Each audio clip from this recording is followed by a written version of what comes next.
शिव पुराण श्री शतरुद्र संहिता 25वां अध्याय। पिप्पलाद महादेव लीला। नंदीश्वर बोले हैं सनत कुमार जी, एक दिन दधीची पुत्र ऋषि पिप्पलाद पुष्पभद्र नामक नदी में स्नान कर रहे थे। तभी उनकी दृष्टि एक सुंदर मनोहर युवती पर पड़ी। वह युवती भगवान शिव का ही अंश थी।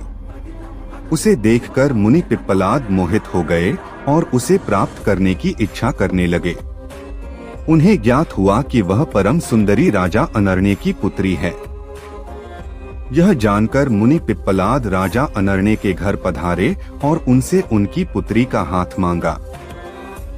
ऋषि की बातें सुनकर राजा सोच में डूब गए कि मैं अपनी प्रिय पुत्री, जो कि सदैव राजसी ठाठ बाट से रही है, वो कैसे एक योगी के साथ ब्याह दूं, जिसके न कोई रहने का ठिकाना है न खाने पीने का।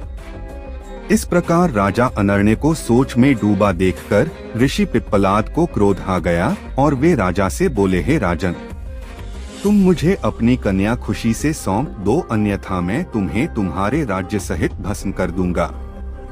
मुनि की बातें सुनकर राजा अनर्ण्य भयभीत हो गए। उन्होंने अपने राज्य और प्रजा की रक्षा हेतु अपनी पुत्री पद्मा का विवाह सहर्ष मुनि पिप्पलाद से कर दिया। प्रसन्न होकर मुनि पिप्पलाद अपनी पत्नी को साथ लेकर आश्रम पहुँचे और आनंद पूर्वक वहाँ रहने लगे। ऋषि पत्नी पद्मा ने अपने पति की बहुत सेवा की। वह हमेशा मन, वचन और कर्म से अपने पति की सेवा शुश्रूषा में लगी रहती थी। उससे ऋषि को 10 महात्मा और तपस्वी पुत्रों की प्राप्ति हुई। मुनि पिप्पलाद ने अनेक लीलाएं की। उन्होंने संसार में किसी से भी निवारण न होने वाली शनिश्चर की पीड़ा को हरने का प्रयत्न किया। ऋषि ने अपने अनुयायी शिष्यों को यह वरदान दिया कि जन्म से लेकर 16 वर्ष तक की आयु वाले शिवभक्त मनुष्यों को शनि की पीड़ा नहीं हो सकती।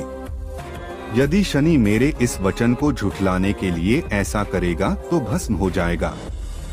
इसलिए शनि का प्रकोप कभी भी 16 वर्ष की आयु से कम के मनुष्यों पर नहीं पड़ता है। तात मनुष्य रूप धारण करने वाले ऋषि पिप्पलाद का यह चरित्र मैंने तुम्हें सुनाया है। यह उत्तम चरित्र निर्दोष, स्वर्गप्रद, कुग्रहजनित दोषों का नाश करने वाला, मनोरथ पूर्ण करने वाला तथा शिव भक्ति में वृद्धि करने वाला है।